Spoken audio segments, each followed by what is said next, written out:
जय हिंद दोस्तों। आज हम बात करेंगे स्टॉक मार्केट में ट्रेडिंग और इन्वेस्टमेंट करते वक्त लगने वाले चार्जेस और टैक्सेस के बारे में।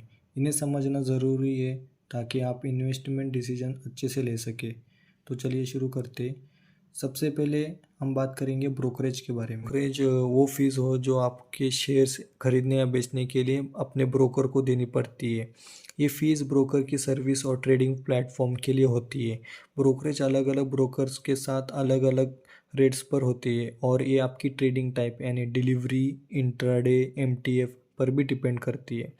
डिलीवरी यानी इन्वेस्टमेंट, अगर आप शेयर्स को डिलीवरी के लिए खरीदते हैं तो कुछ ब्रोकर ज़ीरो ब्रोकरेज या फिक्स्ड चार्ज करते हैं और इंट्राडे में आपको ₹20 या 0.03% जो भी कम हो उसके हिसाब से देनी पड़ती है। यानी आपने ₹1,00,000 का इंट्राडे किया और 0.03% लगा यानी ₹30 होता है, लेकिन ₹20 से ज़्यादा है तो आपको ₹20 लगेंगे। ये सिर्फ बाइंग के लिए रहता है।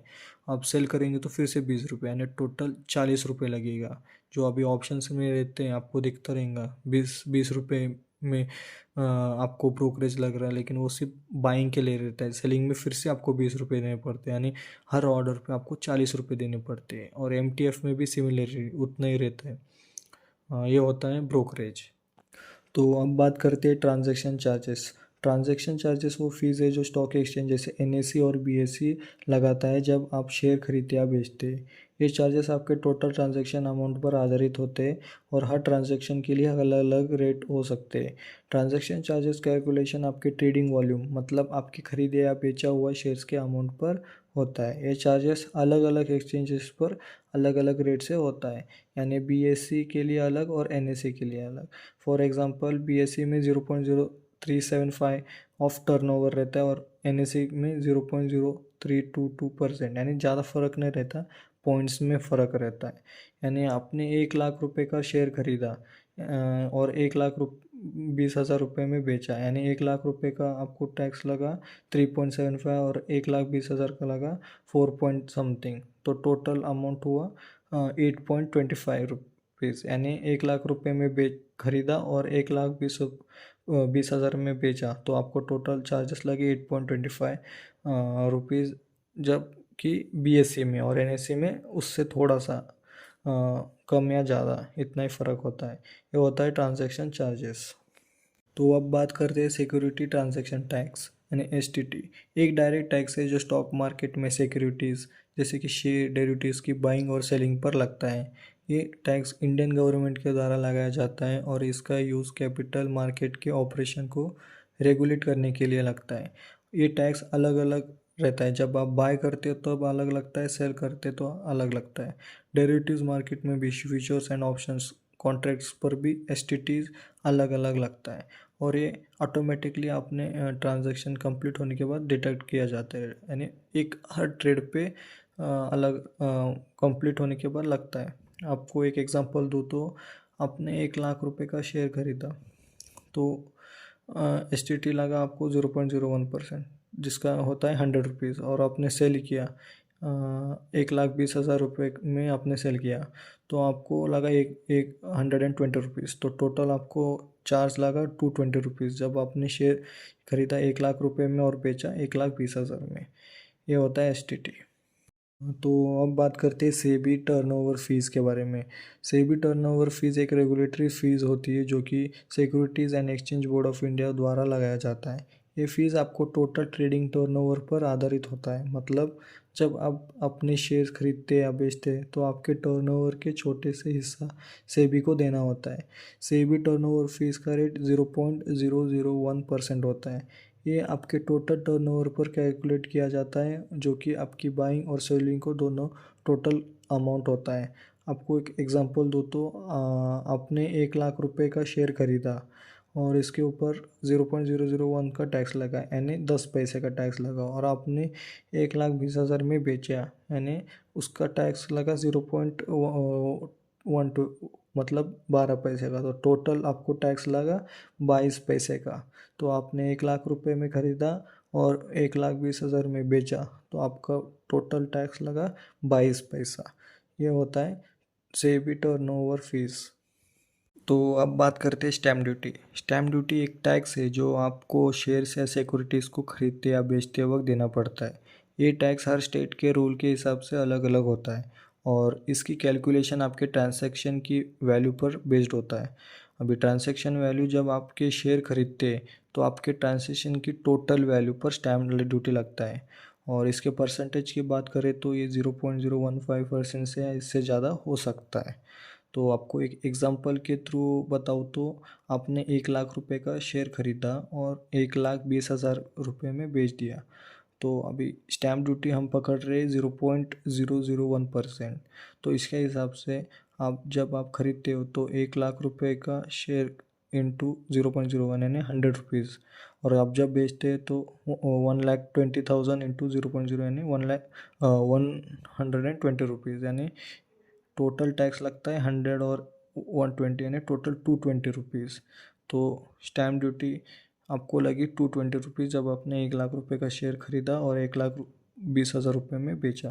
तो अभी बात करते हैं IPFT। IPFT यानी इन्वेस्टर प्रोटेक्शन फंड ट्रस्ट। ये एक फंड होता है जो स्टॉक एक्सचेंज जैसे NSE और BSE के थ्रू इन्वेस्टर को प्रोटेक्शन के लिए बनाया गया है। जब किसी ब्रोकर या कंपनी के साथ कुछ फाइनेंशियल इश्यूज हो जाता है तो इन्वेस्टर को नुकसान होता है, तो IPFT फंड का यूज़ करके इन्वेस्टर को कंपनसेशन के रूप में दिया जाता है।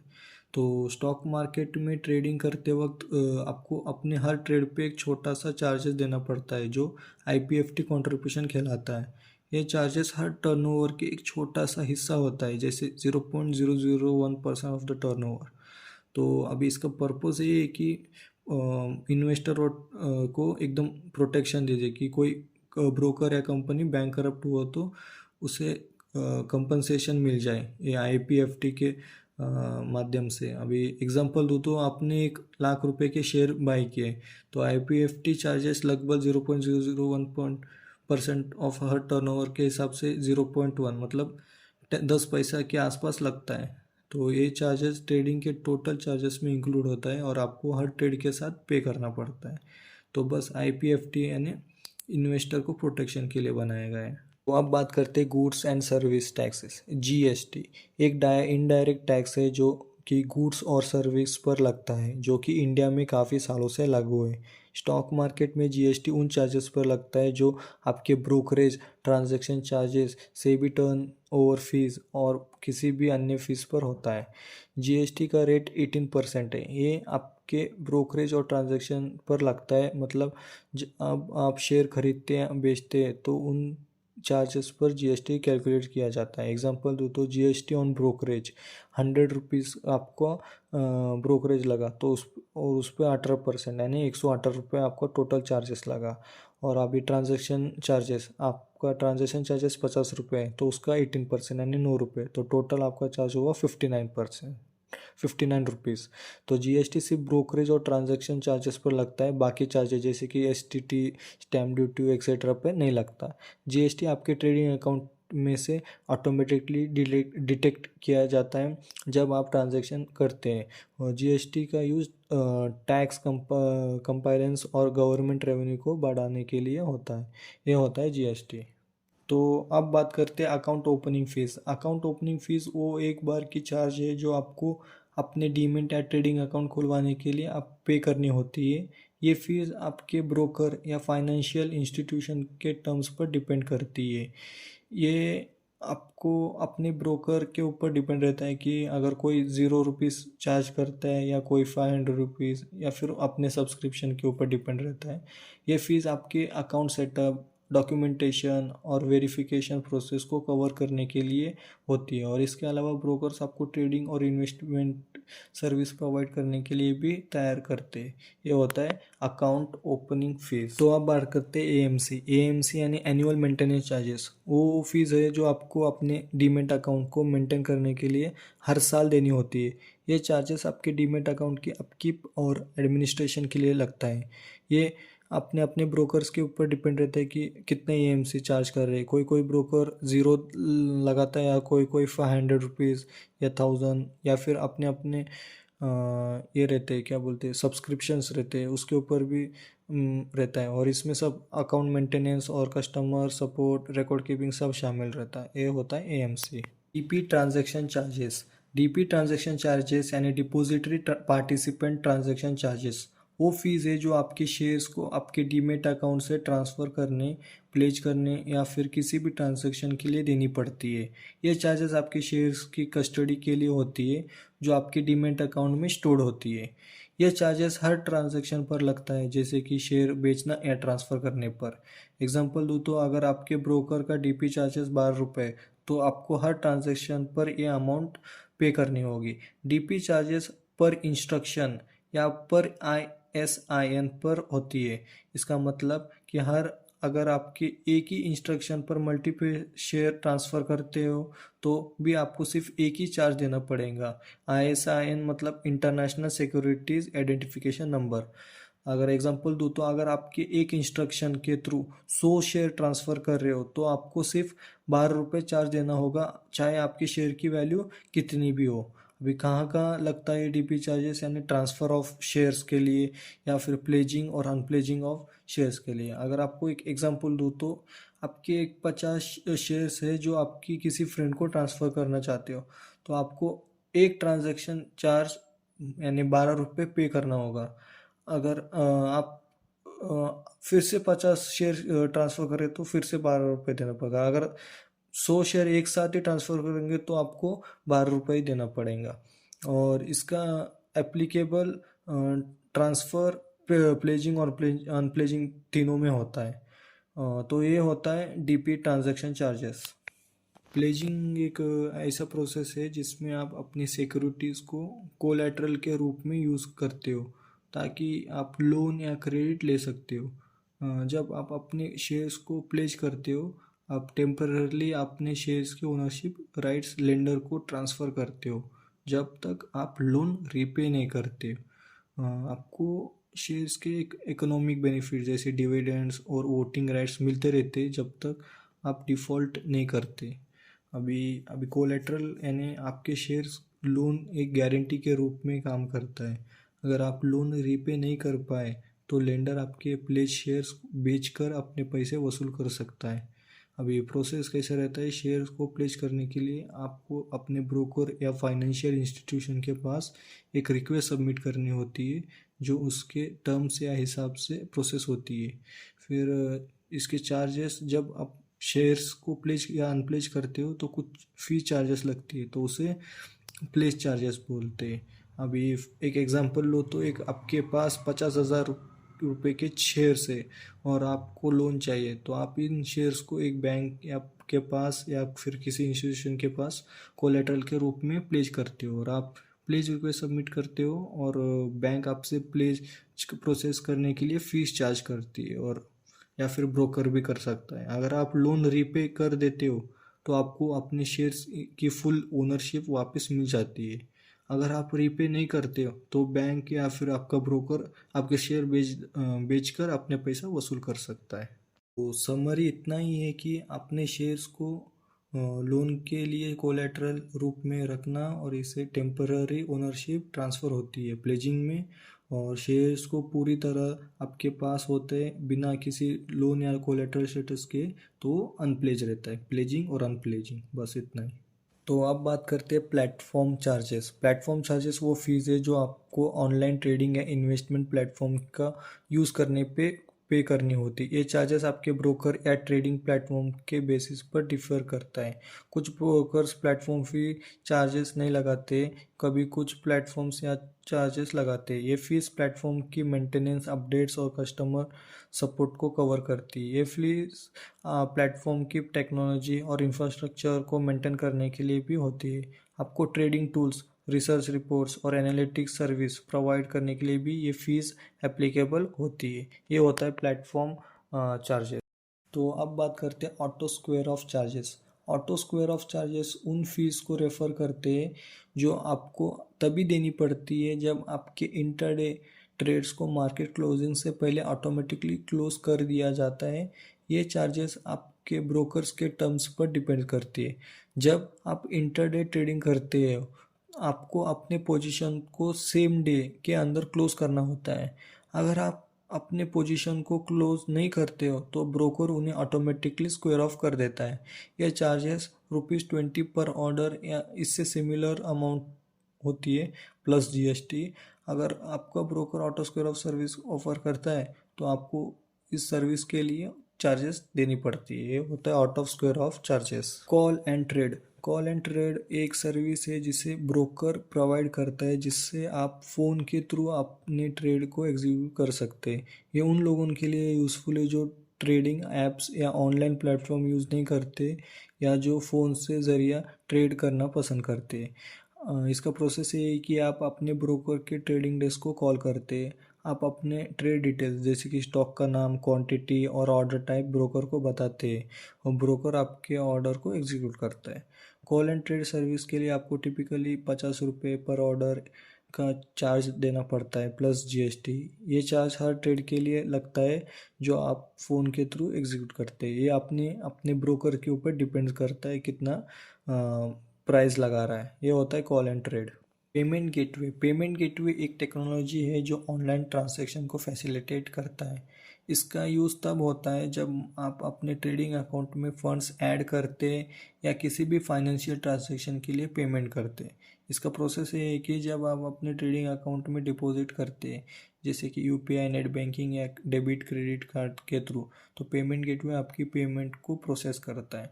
ये पेमेंट गेटवे आपके बैंक अकाउंट से कनेक्ट होता है और पेमेंट को ऑथराइज करता है। जब आपके पेमेंट सक्सेसफुल होता है तो फंड्स आपके ट्रेडिंग अकाउंट में क्रेडिट हो जाते हैं। कुछ ब्रोकर्स के लिए पेमेंट गेटवे का यूज़ करने पर कोई चार्जेस नहीं होते, जैसे कि धन ब्रोकर के लिए यूपीआई पेमेंट और नेट बैंकिंग पर ज़ीरो चार्जेस होते हैं। लेकिन कुछ केसेस में डिफरेंट पेमेंट मेथड्स पर अलग अलग चार्जेस हो सकते हैं। ये चार्जेस आपके ब्रोकर्स के ऊपर डिपेंड करते हैं। अगर वो पेमेंट गेटवे पे चार्ज करते हैं तो वो ब्रोकर कर सकते हैं। ये होता है पेमेंट गेटवे चार्जेस। तो अभी बात करते हैं सीयूएसए या सीयूएसपीए। सीयूएसपीए मतलब client unpaid security pledge account. जब आपके ट्रेडिंग अकाउंट में बैलेंस कम होता है और आप अपने शेयर्स के अगेंस्ट पेमेंट नहीं कर पाते तो ब्रोकर आपके शेयर्स को सीयूएसपीए में ट्रांसफ़र कर देता है। इसका मतलब होता है कि आपके शेयर्स अनपेड है और ब्रोकर ने टेम्पररी उन्हें सीयूएसपी अकाउंट में डाल दिया है जब तक आपकी पेमेंट क्लियर नहीं होती।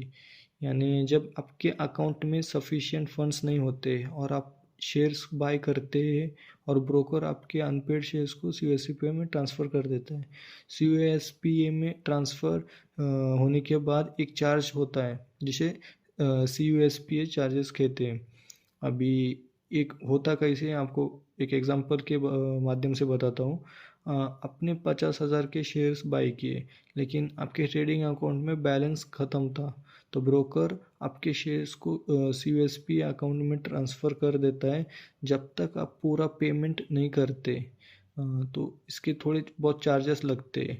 जब आप अपनी रिमेनिंग बैलेंस क्लियर कर देते हैं तब आपके शेयर्स वापस अपने डीमैट अकाउंट में जाता है। तो अभी सीयूएसपीए का फ़ायदा किसको होता है?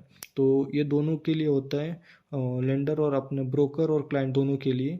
ब्रोकर को एक प्रोटेक्शन देता है जब क्लाइंट अपने शेयर्स के लिए पूरा पैसा नहीं दे पाता है तो इस सिस्टम से शेयर को रिप्रोसेस किया जाता है और बिना क्लाइंट को अननेसेसरी लॉस दिए।